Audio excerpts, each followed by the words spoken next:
تھک جاتی ہوں مگر ہارتی نہیں، کیونکہ کسی کا بچپن میرے ہاتھ میں ہے۔ مرد کے لیے ایک عورت کو شادی کر کے، بچہ پیدا کر کے، ڈنڈے مار کٹائی گالم گلوچ کر کے اس عورت کو چھوڑ دینا بڑا آسان ہوتا ہے، لیکن ایک عورت ساری زندگی اس کو پھر جو ہے وہ بھگتتی ہے، برداشت کرتی ہے، بچے کی خاطر جیتی ہے۔ وہ رو بھی نہیں سکتی، وہ ٹوٹ بھی نہیں سکتی، کیونکہ ایک بچہ جو ہے وہ ایک زندگی اس کے ساتھ جڑی ہوتی ہے۔ مرد جو ہے وہ اکثر، زیادہ تر نہیں، اکثر مرد بہت خود غرض ہوتے ہیں۔ وہ ایک عورت کی زندگی تو برباد کرتے ہی کرتے ہیں، لیکن ایک بچے کا بھی نہیں سوچتے۔ بہت افسوس ہوتا ہے مجھے۔ آپ صلی اللہ علیہ وآلہ وسلم نے فرمایا کہ میرے نزدیک سب سے بدترین شخص وہ ہے جو دو پیار کرنے والوں کے درمیان نفرت پیدا کرے۔ عنبر اور شاہ زیب کے درمیان کس نے نفرتیں پیدا کی؟ کون ہے وہ جس نے ان کو جدا کیا؟ کون ہے وہ نہیں چاہتا تھا یہ دونوں ساتھ رہیں، بچے کا ساتھ ساتھ رہے؟ کیا کہانی ہے، کیا بات ہے، اصل میں کیا ہوا؟ تمام تر تفصیلات آپ کو اس ڈیٹیل کے ساتھ اس ویڈیو میں شیئر کریں گے۔ ہیلو جی، السلام علیکم۔ آئی ہوپ کہ آپ سب بالکل ٹھیک ٹھاک ہوں گے۔ الحمدللہ سے میں بھی بالکل ٹھیک ٹھاک ہوں۔ ویڈیو سٹارٹ کرنے سے پہلے تمام لوگوں سے ریکویسٹ ہے، چینل کو سبسکرائب کریں، ویڈیو کو ضرور لائک کریں۔ عنبر نے انڈائریکٹلی اپنی جو رشتہ ہے اس کے حوالے سے بہت بار لوگوں کو بتا دیا ہے، اور میرا نہیں خیال کہ اب جو ہے وہ اس سے مزید کوئی سوالات کی گنجائش رہتی ہے۔ پہلی بات تو یہ کہ وہ ان چیزوں کو سوشل میڈیا پہ لے کر نہیں آنا چاہتی۔ وہ چاہے تو آ کر سب کچھ بتا دے، ٹھیک ہے؟ اس کے اوپر جو گزری ہے نا، اس کے ساتھ جو کچھ ہوا ہے وہ بہتر طریقے سے بتا سکتی ہے۔ اور آپ کو پتہ ہے کہ لوگوں کو ان چیزوں کو دیکھنے کا شوق بھی بڑا ہوتا ہے۔ بڑے چسکے سے لوگ جو ہے وہ دوسرے کے گھروں کے جھگڑے، ٹوٹنا، فساد بہت شوق سے دیکھتے ہیں۔ کانٹینٹ کی بات کریں، ویوز کی بات کریں، جو کہتے ہیں نا کہ یہ گھٹیا کنٹینٹ شیئر کرتے ہیں، گھٹیا کنٹینٹ دکھاتے ہیں۔ کانٹینٹ بہت ہے عنبر کے پاس۔ عنبر کانٹینٹ بنانے پہ آئے نا تو راتوں رات اس کے ملین آ جائیں، اتنا کانٹینٹ ہے اس کے پاس۔ لیکن وہ ان چیزوں کو اب سوشل میڈیا پہ لانا ہی نہیں چاہتی، بتانا ہی نہیں چاہتی۔ پہلے بھی جو اس کا رشتہ خراب ہوا تھا، جو بھی معاملات ہوئے تھے، وہ باتیں کہیں اور سے اٹھی تھیں، عنبر لوگوں نے نہیں کی تھیں۔ میں تو ان کو دیکھتی تھی، اس وقت میں ان لوگوں کی فالوور تھی، مجھے اچھے طریقے سے یاد ہے کیا ہوا تھا کیا نہیں ہوا تھا۔ سب نے عنبر کا ساتھ دیا تھا، اور اس بار اس سے کہیں زیادہ عنبر کا لوگ ساتھ دیں گے، کیونکہ اس دفعہ بات ہے ڈومیسٹک وائلنس کی، تشدد کی، مار کٹائی کی، ایک لڑکی کے اوپر ظلم کی۔ اس کے باوجود وہ لڑکی اس گھر میں جا کے رہتی رہی۔ یہ سارا جو کچھ ہوا ہے نا، لوگوں کو لگتا ہے کہ یہ ابھی کی کہانی، یہ ابھی کی کہانی نہیں ہے، یہ بہت پہلے کی کہانی ہے۔ یہ بندہ تو شروع سے ہی ایسا تھا، لیکن وہ بچی سروائیو کرتی رہی وہاں پہ، برداشت کرتی رہی۔ جن کو لگتا ہے نا کہ وہ نہیں رہی، آپ کو نہیں پتا، آپ کو کہانی ہی نہیں پتا کہ اس کے ساتھ ہوا کیا ہے، اس کے ساتھ کیا گزری ہے، اس نے کیا کچھ برداشت کیا ہے۔ میں تو حیران ہوں کہ یار ایک بندی ایسے شخص کے ساتھ کیسے زندگی گزارتی رہی ہے، لیکن اس نے بہت بار کوشش کی ہے۔ میں واقعی میں اگر میں عنبر کی جگہ ہوتی، میں کبھی اس کو جو ہے وہ، یا میں کبھی نہ جاتی، سیریسلی۔ اتنا ظلم، اتنی زیادتی، اتنی ذلالت برداشت کرنے کے بعد ایک عورت کیسے وہاں جاتی؟ لیکن عنبر گئی، عنبر گئی۔ عنبر کو گھر بچانا تھا، گھر بسانا تھا۔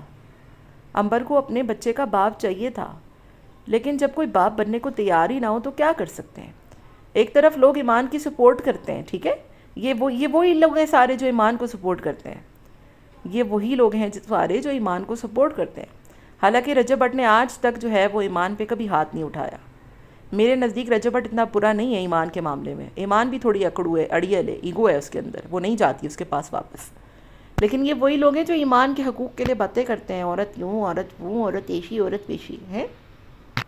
اور جب بات عنبر کی آتی ہے، کیونکہ پچھلے والوں سے تعلقات ہیں نا، وابستگیاں ہیں، کیا کر سکتے ہیں بھائی؟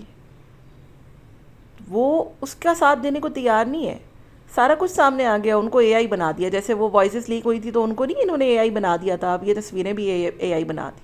کسی سے نفرت میں اتنا نہیں گرنا چاہیے آدمی کو کہ وہ اپنا ذہنی توازن ہی کھو دے، اپنا ضمیر ہی مار دے، بے ظرف ہو جائے، بے ضمیر ہو جائے، بے ادب ہو جائے۔ کیونکہ یہاں عنبر ہے، عنبر کی جگہ کوئی اور ہوتی تو یہ اس کا ضرور ساتھ دیتے، لیکن عنبر ہے نا، عنبر سے نفرت ہے، عنبر سے مطلب امبر کا تو ساتھ ہی نہیں دینا نا، وہ صحیح ہو تب بھی ساتھ نہیں دینا۔ بات یہاں پر آپ لوگوں کی بے شرمی کی ہے، بے غیرتی کی ہے، ورنہ کوئی عورت یہ ڈیزرو نہیں کرتی کہ اس پہ مار کٹائی کرے۔ اب امبر نے جو پوسٹ لگائی ہے کہ تھک جاتی ہوں لیکن ایک زندگی میرے ساتھ جڑی ہے، اور وہ دیکھیں کہ وہ بیچاری کیسے مطلب اکیلی رہ رہی ہے۔ اس بچی نے کبھی اپنے گھر میں کوئی کام نہیں کیا ہوگا، اتنے نازوں سے اس کو اس کے والدین نے پالا تھا۔ ہم سب کو پتہ ہے کہ امبر نہیں کرتی تھی کوئی کام اپنے گھر میں، ہم سب کو پتہ ہے، کوئی اس میں کوئی ڈھکی چھپی بات نہیں ہے۔ لیکن نصیب آپ کو نہیں پتہ ہوتا نا کیا ہو جاتا ہے۔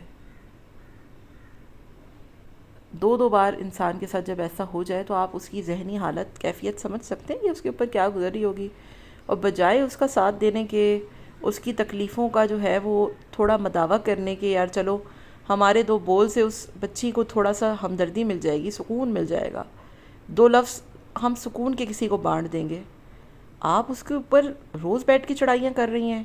دعوت کر رہی ہے تو حلیم پہ تنقید ہو رہی ہے، خیر پہ تنقید ہو رہی ہے، مطلب اور کسی میں ان کو کوئی کیڑے دکھ ہی نہیں رہے، ٹھیک ہے، اور کسی میں ان کو کوئی بات دکھ ہی نہیں رہی۔ جیسے وہ آمنہ لوگوں کا ہے یار، ہیں سمینہ اور بلال جو ہیں وہ، ان کی حلال ولاگنگ ہے بھیا، ان کی ولاگنگ حلال ہے، باقی ان کا پورا تبڑ ان کا خاندان حرام کام کرتا ہے، یہ ان کا حال ہے۔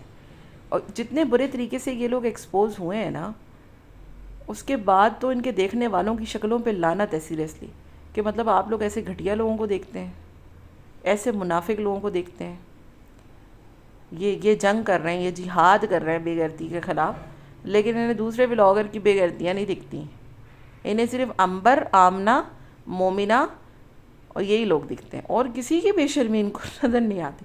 اور جن کی بات یہ کرتے ہیں نا، وہ پھر تھوڑا مہذب طریقے سے آتی ہیں یار، امبر لوگ سکارف پہن کے آتی ہیں، آمنہ بیچاری اپنی کوکنگ کرتی ہے۔ خیر یہ لوگ امبر کا ساتھ کبھی نہیں دیں گے، کیونکہ ایک تو ان لوگوں کی مجبوری ہے، اور وہ مجبوری ہم سبھی کو پتہ ہے، اور دوسرا کہ ان لوگوں کو حق اور سچ کا ساتھ دینا آتا ہی نہیں ہے۔ یہ اس وقت خوش ہوتے شاید کہ جب وہ ڈنڈے دروازہ توڑ جاتا اور امبر کے سر پہ خدا نخواستہ وہ ڈنڈے پڑتے، اور آج ایک بچہ ایک ماں سے بھی محروم ہو جاتا، اور باپ نے تو پھر اس کو پوچھنا ہی کوئی نہیں تھا۔ یہ اس وقت خوش ہوتے، ان کے کلیجے اس وقت ان میں ٹھنڈ پڑتی، جب امبر نہ رہتی نا خدا نخواستہ، ان کو اس وقت جو ہے وہ کلیجوں میں ٹھنڈے پڑتے ان کے، یہ خوش ہو جاتے، یہ اس وقت مانتے کہ ہاں جی، نہیں اس وقت بھی نہیں مانتے شاید، یہ کہتے امبر نے ہی کچھ کیا ہے اپنے ساتھ۔ اتنے بے غیرت اور بے ضمیر گھٹیا لوگ ہیں یہ، ان سے کسی چیز کی کوئی امید نہیں رکھی جا سکتی، یہ نفرت کی آگ میں کسی بھی حد تک جا سکتے ہیں، یہ نفرت کی آگ میں کسی بھی حد تک جا سکتے ہیں، کچھ بھی کر سکتے ہیں بھائی، کچھ بھی کر سکتے ہیں، ان سے کوئی امید ہی نہیں ہے۔ ایک ولاگر کی تعریفیں ہوتی ہیں، ایک کی برائیاں ہوتی ہیں، یہ ان کے جہاد ہیں، مطلب کسی کے لیے چوری حلال ہے، کسی کے لیے چوری حرام ہے، یہ ان کا کام ہے۔ شکل پہ لعنت تم لوگوں کی، شرم سے ڈوب مرو، چلو پر پانی میں ڈوب مرو۔ ملتے ہیں نیکسٹ ویڈیو میں، ٹل دین ٹیک کیئر، ٹاٹا بابا، اللہ حافظ۔